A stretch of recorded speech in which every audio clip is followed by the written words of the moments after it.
ತುಂಬ ಚೆನ್ನಾಗಿರುತ್ತೆ. ಒಂದು ಸಲ ಟ್ರೈ ಮಾಡಿ, ಮನೆಯಲ್ಲಿ ಎಲ್ಲರೂ ಇಷ್ಟಪಟ್ಟು ತಿಂತಾರೆ.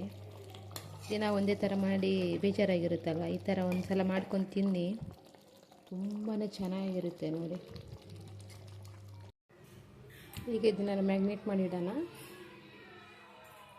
ಅರ್ಧ ನಿಂಬೆಹಣ್ಣು,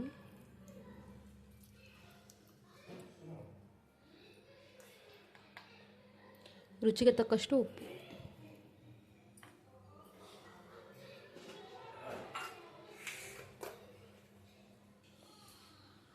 ಚಿಟಿಕೆ ಅರಿಶಿನ ಪುಡಿ,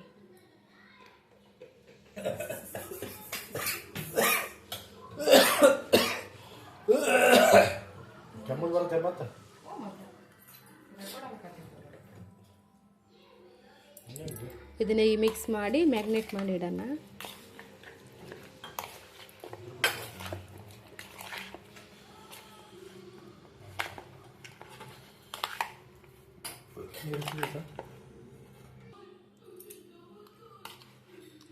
ಚೆನ್ನಾಗಿ ಮಿಕ್ಸ್ ಆಯಿತು. ಇದನ್ನು ಮುಚ್ಚಿ ಒಂದು ಅರ್ಧ ಗಂಟೆ ಎತ್ತಿಡೋಣ.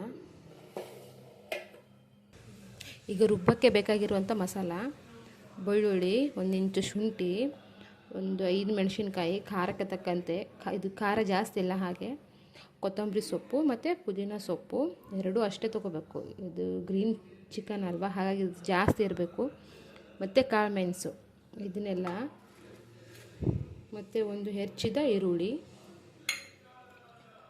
ಒಂದು 10 ಗೋಡಂಬಿ, ಇದನ್ನೆಲ್ಲ ಒಟ್ಟಿಗೆ ಹಾಕಿ ರುಬ್ಕೊಂಡು ಇಟ್ಕೋಬೇಕು.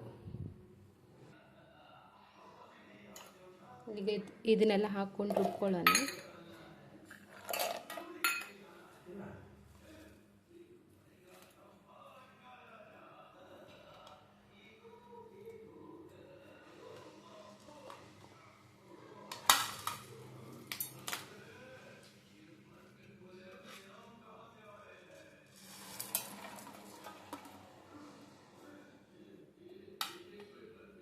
ಇದನ್ನೆಲ್ಲ ಇವಾಗ ನುಣ್ಣಾಗಿ ರುಬ್ಕೊಳ್ಳೋಣ.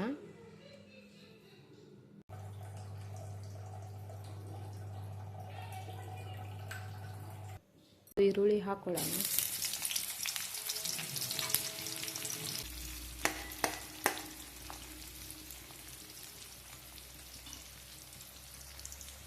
ಮಸಾಲಾನ ಮುಂಚೆ ಹಾಕ್ಕೋಬೇಕಾಯ್ತು, ನೆನಪಾಗಲಿಲ್ಲ.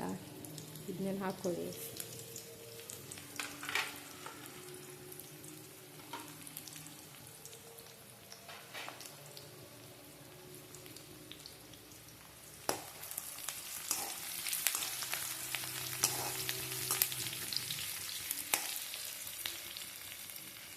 ಸಾಕು. ಈಗ ನಾವು ಆಗಲೇ ಮ್ಯಾಗ್ನೇಟ್ ಮಾಡ್ಕೊಂಡಿರೋ ಚಿಕನ್ ಹಾಕೋಣ ಇದಕ್ಕೆ.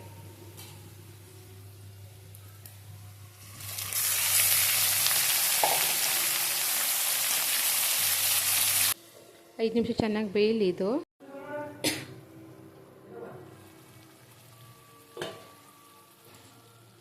ನೋಡಿ ಚೆನ್ನಾಗಿ ಬೆಂದಿದೆ. ಈಗ ಇದಕ್ಕೆ ನಾವು ಆಗಲೇ ರುಬ್ಬಿಟ್ಕೊಂಡಿರುವಂಥ ಮಸಾಲೆ ಸೇರಿಸೋಣ. ಇದಕ್ಕೆ ಮಸಾಲೆ ಸೇರಿಸೋಣ.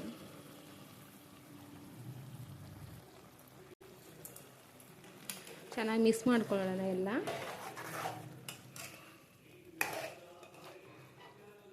ಎಲ್ಲ ಚೆನ್ನಾಗಿ ಮಿಕ್ಸ್ ಮಾಡಿಕೊಂಡು ಇದು ಚೆನ್ನಾಗಿ ಎಣ್ಣೆ ಬಿಡೋವರೆಗೂ ಚೆನ್ನಾಗಿ ಬೇಯಿಸೋಣ ಇದಕ್ಕೆ.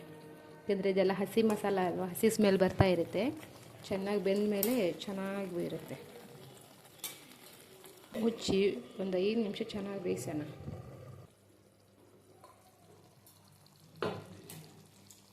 ನೋಡಿ ಚೆನ್ನಾಗಿ ಎಣ್ಣೆ ಬಿಡ್ತಾ ಇದೆ ಅಲ್ವಾ.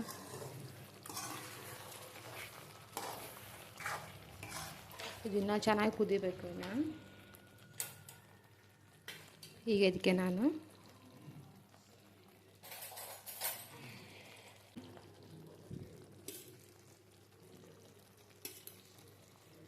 ಮಾಡ್ಕೊಳ್ಳೋಣ ಮೊಸರು ಹಾಕ್ಕೊಂಡು.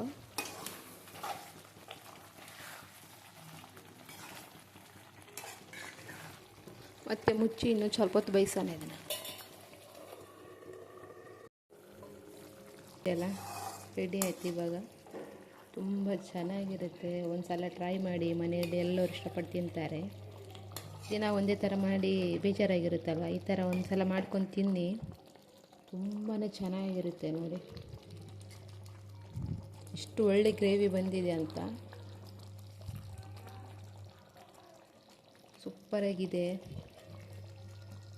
ಒಂದ್ಸಲ ಟ್ರೈ ಮಾಡಿ ನೋಡಿ.